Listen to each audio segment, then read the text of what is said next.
اعوذ باللہ من الشیطان الرجیم بسم اللہ الرحمن الرحیم۔ ناظرین، آج جو مضمون میں پیش کر رہا ہوں وہ عالم اسلام کے سلگتے ہوئے مسائل، بے شمار سلگتے ہوئے مسائل ہیں، لیکن جو مذہبی طور پر کسی کو کافر قرار دینے والا یا کسی کو جنتی قرار دینے والا وہ مسئلہ جو ہے وہ فتویٰ ہے مولوی کا۔ تو قومی اسمبلی کے یہ مختلف جگہ یہ مسئلہ پیش ہوتا رہا، سن 53 میں بھی، 53 میں بھی، اور بعد میں سن 74 میں بھی یہ اسمبلی میں پیش ہوا۔ یہ اس حوالے سے مضمون ہے، معلوماتی بھی ہے۔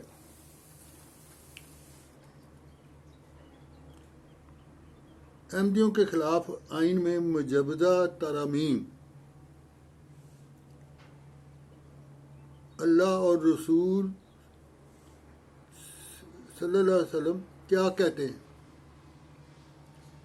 عالم اسلام کے سلگتے ہوئے مسائل میں مسلمان کی تعریف، یعنی مسلمان کہلانے کا کون مستحق ہے، کیونکہ اس فرق میں آنے کے نتیجے میں کفر کے فتاویٰ کا ایسا سلسلہ شروع ہو جاتا ہے جو تھمنے کا نام نہیں لیتا۔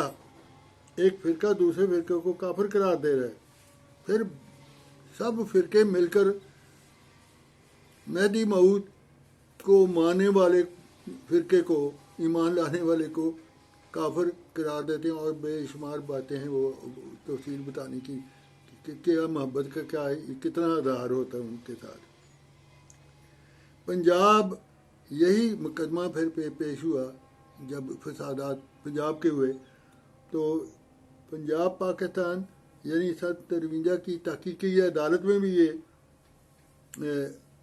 تکفیر کا، کفر کا مقدمہ پیش ہوا۔ انہوں نے تحقیقی عدالت کے ججز نے 6 مہینے سب کا موقف سنا کہ اسلام میں مسلمان کی تعریف کیا ہے، اور بڑے غور و فکر کے بعد انہیں جو تحقیقاتی رپورٹ لکھی کہ ہم مسلمان کس کو کہتے ہیں، اور دوسروں کے نزدیک وہ کہتے ہیں اگر یہ فیصلہ ہم کر دیں آخر میں کہ ہم مسلمان کس کو کہتے ہیں تو مسئلہ پھر یہ ہو جائے گا، پھر ہم بھی مسلمان نہیں رہتے۔ جس فرقے کی ہم حمایت کر رہے ہیں اس کو دوسرے کافر سمجھ رہے ہیں۔ بس تمام انہوں نے جو نتیجہ نکالا رپورٹ کے بعد، 6 مہینے کی روئے داد سننے کے بعد علماء کی مختلف موقف کے، انہوں نے نتیجہ یہ نکالا یہ کفر کا مسئلہ تمام فرقوں کا ہے، ان سے تو حل نہیں نکل سکا۔ انہوں نے بتا دیا کہ یہ کفر کا مسئلہ ایسا ہے کہ اس کو ہم چھیڑیں گے، ایک کو مومن کہیں گے، دوسرے کو کافر کہیں گے، باقی سارے پیچھے پڑ جائیں گے جو ان کو پہلے کافر قرار دے چکے ہیں۔ تو ناظرین، اس مسئلے کا حل ہم نے قرآن کی روشنی میں ہمیں غور کرنا پڑے گا۔ قرآن کس کو مسلمان کہتا ہے؟ قرآن کریم اللہ اور رسول کو نہ ماننے والوں کو عمومی طور پر کافر قرار دیتے، جو اللہ اور اس کے رسول کو صلی اللہ علیہ وسلم کو نہیں مانتے، جن میں اہل کتاب بھی ہیں اور مشرکین بھی ہیں۔ لیکن کافر کے مقابلے میں 2 اصطلاحیں استعمال ہوئی ہیں قرآن کریم میں، ایک مسلم، دوسرا مومن۔ اور یہ پہلے یاد رہے کہ مسلم کا بہت لفظ کم استعمال ہوا ہے، یعنی ایمان کے لحاظ سے جو بات بار بار بیان ہوئی ہے وہ مسلم کی نہیں ہوئی، مومن کی ہوئی ہے۔ یعنی مومن کیا ہے، ایمان لانے والا کیا ہے۔ تو اس نقطہ نگاہ سے ذرا غور فرما لیں، یہ مضمون پیش خدمت ہے۔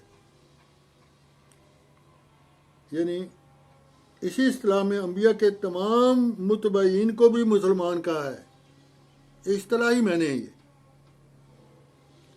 جو مسلمان ہے وہ تو دائرہ اسلام میں جو آتا ہے وہ مسلمان ہے.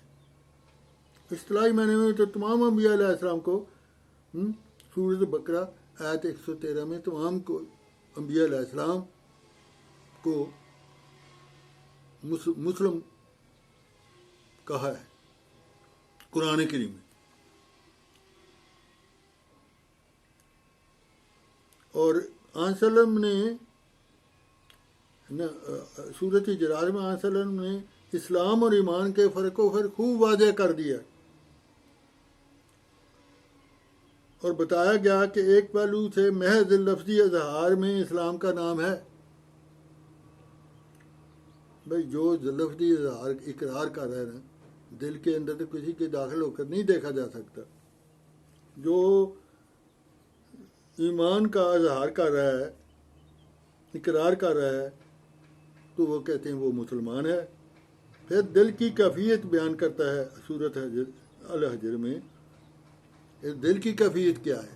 اب دل کی کیفیت وہ محض اس لیے بتایا کہ ایمان تو دل میں ہونا چاہیے، لیکن پھر بھی دائرہ اسلام جو ہے وہ اتنا وسیع ہے کہ جو بھی مسلمان ہوگا کتنا بھی کمزور ترین ہوگا وہ مسلمان ہی ہے. سیدھی سیدھی بات.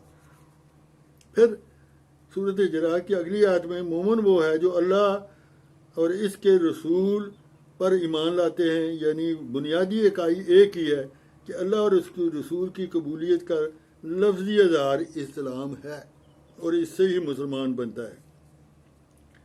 اسلام دلی کیفیت سے مل کر ایمان میں بھی تبدیل ہو جاتا ہے. ایمان ہوگا تو اقرار کرے گا نا. یہ اس مسئلے کو نہیں چھیڑا، سمجھایا یہ ہے کہ دل میں کیفیت جو ایمان کی ہے یہ اسلام کی طرف لے کر آئے گی. یہ نہیں کہ اسلام سے پہلے کسی کے دل میں ایمان ہی نہیں تھا، اللہ پر یقین تھا، اپنے نبیوں پر یقین تھا وغیرہ وغیرہ. بہرحال آگے چلیے.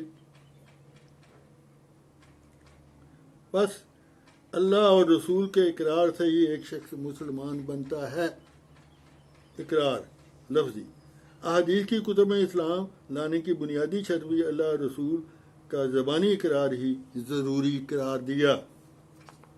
الغرض قرآن کی واضح ہدایت اور سنت رسول صلی اللہ علیہ وسلم اور تاریخ اسلام سے بھی یہی ثابت ہے کہ مسلم کرانے کے لیے اللہ اور رسول پر ایمان کا اقرار کافی ہے.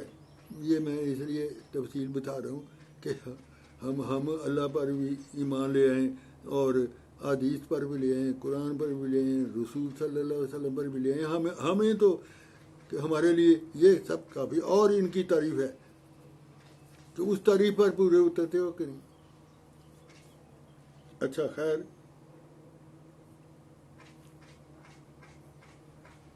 پھر فرمایا آگے اقرار کا باقی سب اس کے درجات ہیں.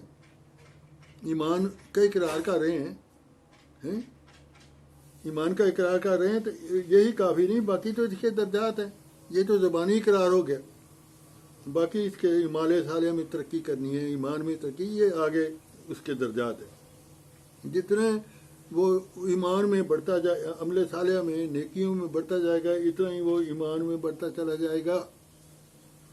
کسی کمزور ایمان کو بھی مسلم یا کافر کہا نہیں جا سکتا.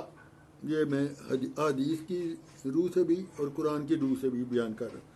بلکہ اس کا کوئی قول یا عمل جس کے ذریعے وہ اسلام کا اظہار کرنا چاہے اسے بھی قبول کر لیا جائے. یہ نہیں کہنے کہ دل میں کچھ ہے اور تو بول کچھ رہا ہے، اظہار ہو اسے بھی قبول کر لیا جائے گا. جیسے کہ ایک حدیث میں ہے کہ ایک صحابی نے جنگ میں ایک دشمن کو قتل کر دیا، صحابی رضی اللہ عنہ، جس نے موت کے خوف سے لا الہ الا اللہ کہہ دیا تھا.